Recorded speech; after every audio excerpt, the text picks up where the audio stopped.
Bonjour à tous, aujourd'hui on se retrouve pour une nouvelle vidéo. Donc alors aujourd'hui c'est la vidéo sur ce luminaire, donc voilà, donc la Torn Pilote T1 verte. Voilà, donc c'est parti. Voilà le luminaire, donc déjà de devant, on peut voir qu'il a bien changé.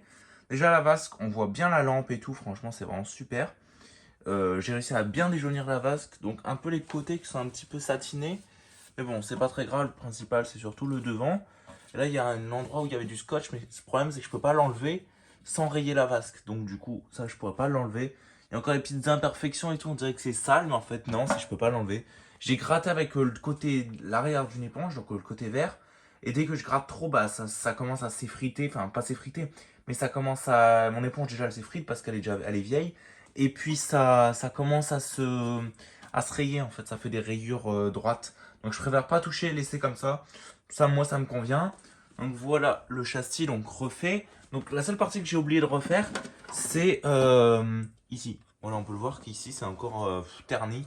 Mais bon, j'avais remis les crochets et tout, j'avais tout remis. Et j'avais vraiment la flemme de le refaire à cet endroit-là. Donc du coup, j'ai remis comme ça. Et puis c'est pas très grave, c'est pas très gênant. On voit pas ça tous les jours. Donc voilà l'étiquette. Torn T1 RA ouverte. Bon, écrit ouvre, mais non, c'est une fermée. Hein. Voilà, 150 watts maxi. Voilà. C'est pas toute dernière génération, mais c'est une pilote assez récente. Donc la bride que j'ai refaite, on peut voir, il n'y a plus d'oxydation, enfin il y en a moins quoi. Enfin voilà quoi. Donc deux côtés, donc là c'est là que vous allez voir le changement. Donc, je vais bouger le fil. Voilà. Donc on peut voir comment ça brille. Donc il y a quelques micro-rayures, mais bon ça je peux pas faire grand chose. Donc ça fait des traces de doigts tellement que ça brille. Voilà. Bon, là, il y a des petits pets et tout, mais bon, ça, je peux pas faire grand-chose. Hein. On peut voir que là, c'est satiné, mais on voit à travers quand on est devant, hein, comme je vous ai expliqué. Donc, je me suis avancé, j'ai déjà ouvert la vasque pour après. Et voilà, le dessus. Voilà. Donc, vous vous souvenez, c'était complètement oxydé.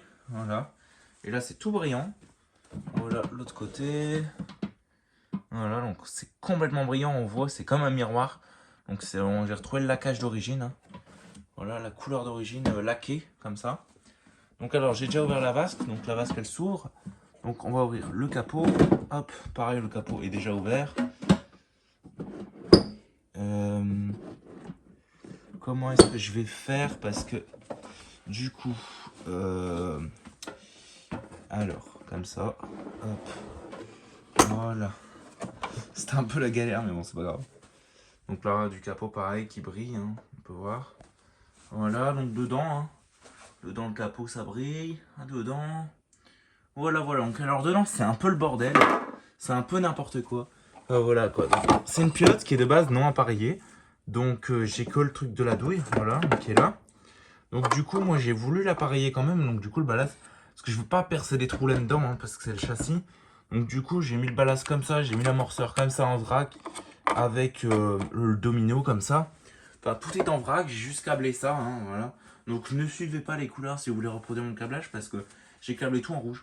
Je me suis pas embêté parce qu'à force de câbler, bah, je commence à avoir l'habitude. Et donc du coup j'ai tout fait en rouge, hein, donc du coup moi je m'y repère. Voilà, donc elle est plutôt propre là, un petit peu dans le coin là, c'est un petit peu de saleté. Là aussi, voilà, j'arrive pas à tout à ravoir, c'est pas pratique. Surtout que celle-là, j'ai dû la nettoyer telle quelle, j'ai même pas pu démonter le capot. Parce qu'il a un petit pet, et si je le démonte, j'avais peur qu'il éclatait. Donc du coup, j'ai préféré ne pas le démonter et nettoyer comme ça. Bon, c'était plus galère, j'ai mis plus de temps. Et voilà. Et vous allez aussi vous demander pourquoi ici, il n'y a pas les ressorts. Ici, il y avait des ressorts. Parce que comme le capot, les deux cliquets, ils sont pétés ici. Et ben en fait, si on referme, bah, ça se refermait plus. En fait, à chaque fois, ça relevait. Donc du coup, grâce à ça, bah, ça fait que le capot, il est fermé nickel. Voilà. Donc du coup, voilà. Hop. Et voilà. Donc du coup, voilà. La vasque ici. Alors ici, voilà pourquoi elle grinçait pas. Ils avaient mis un peu de graisse. Du coup, j'ai nettoyé les crochets et tout. J'ai nettoyé l'ancienne graisse et j'en ai remis. Voilà, donc du coup, on peut entendre que, voilà, ça fait aucun bruit et ça fonctionne super bien. Enfin voilà quoi. Donc le réflecteur, on dirait qu'il est sale aussi. Mais non, c'est des piqûres. Voilà, donc on a des piqûres dans le réflecteur. C'est la première fois que je vois un réflecteur de pilote avec des piqûres, surtout avec une vasque. Donc voilà. Donc tout le reste, c'est propre. Hein. Voilà la lampe. Osram Vialox 900T 150 watts, Super 4Y.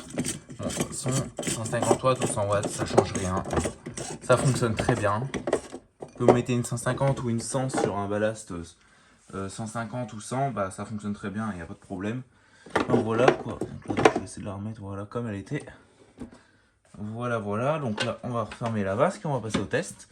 Donc je vais juste vous la tourner, donc elle tourne super bien puisque la peinture est tellement brillante que ça glisse super bien. Voilà, voilà, donc j'ai mis une fiche, donc la fiche est complètement pétée, elle est complètement éclatée. Mais bon voilà, donc ça c'est pas la vis d'origine, mais bon, cela elle fonctionne très bien, donc du coup j'ai laissé. Hein. Enfin voilà quoi, donc là on va tester 3, 2, 1. Voilà, voilà. Donc ça s'allume tranquillement. Donc ce qui est bien, c'est que comme j'ai déjauni la vase, bah, on peut voir le réflecteur. Avant, on le voyait plus du tout. Donc alors, bon, un petit truc, un petit détail qui sert à rien. Franchement, ça sert à rien. Mais je vais quand même vous le montrer. C'est des petits détails qui changent un peu tout le luminaire. Hein.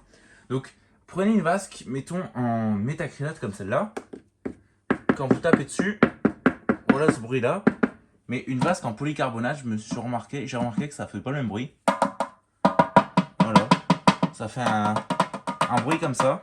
Voilà, et j'ai essayé sur la même pilote avec une vasque métacrylate. Et ça fait ça, métacrylate, ça, polycarbonate, ça. Donc c'est vraiment une sonorité différente parce qu'on voit vraiment que c'est pas le même plastique. Donc je vais vous expliquer. Le métacrylate est plus fragile, mais ne jaunit pas, il blanchit, mais au bout de longtemps, longtemps, longtemps. Mais par contre, le polycarbonate jaunit très rapidement, mais il est beaucoup plus solide. C'est d'ailleurs pour ça qu'elle a encore sa vasque. Parce que je récupère beaucoup de pilotes T1 ou même pilote T2. Et en général, quand c'est des vasques en métacrylate, avec les dépôts, sachant qu'ils balancent les luminaires, parce que normalement c'est destiné à la benne, en général, les vasques métacrylate, elles éclatent. Elles sont irrécupérables, elles sont complètement pétées. Tandis que les vasques polycarbonate, souvent c'est des fissures qu'on a dedans. Comme les Marbella, vous voyez toujours quand je récupère des Marbella, il y a toujours des vasques. Pourquoi? Parce que c'est des vasques en polycarbonate. Donc du coup, comme c'est des vasques en polycarbonate, elles jaunissent certes, mais elles sont beaucoup plus résistantes. Même quand on les balance, en fait, elles se tordent, elles sont flexibles, mais elles ne se cassent pas. Tandis que les vasques en métacrylate, elles éclatent tout le temps en petits morceaux et tout, elles font des petits morceaux. Enfin voilà. Moi personnellement, je préfère quand même le métacrylate parce qu'il jaunit pas. Mais pour avoir une vasque sur un luminaire, c'est plus pratique d'avoir du polycarbonate. Après, il faut savoir le déjaunir. Moi, c'est une technique faite maison, une technique de grand-mère pour déjaunir. Mais, mais après, tout le monde n'a pas cette technique. Et quand on n'a pas cette technique, bah, on est bien embêté. Parce que regardez, là, en fait, on voit quand même à travers. Hein. Mais au moins, ça permet d'avoir une vasque solide. D'ailleurs, la vasque n'a pas une rayure. Enfin, si, elle a des rayures, mais elle n'a pas un pet. Elle n'a pas de fissure ou quoi. Elle a rien. Pourtant, la pilote a été lancée. Le capot, il y a un petit pet là sur le devant. Il y a une petite fissure comme ça. C'est pour ça que je ne l'ai pas démonté. Mais la vasque, elle a rien eu. Pourtant, elle a été balancée, elle a été transportée, elle a été, transportée par le camion des monteurs, des installateurs. Donc, ils l'ont balancée dans leur camion. Plus, elle a été balancée dans la benne. Enfin, elle a quand même vécu beaucoup de trucs. Elle a claqué au niveau là du châssis et tout. Elle a claqué à plusieurs endroits. Mais la vasque a résisté. Donc, le polycarbonate, on a beau dire que ça jaunit et tout. Mais c'est quand même assez résistant. Enfin, voilà quoi. Donc sur ce, on va se laisser là-dessus parce que j'ai assez parlé. Et je vous dis à très vite et abonnez-vous. Si vous avez des questions, il y a les commentaires. Et enfin voilà quoi. Donc sur ce, je vous dis au revoir. Allez, ciao.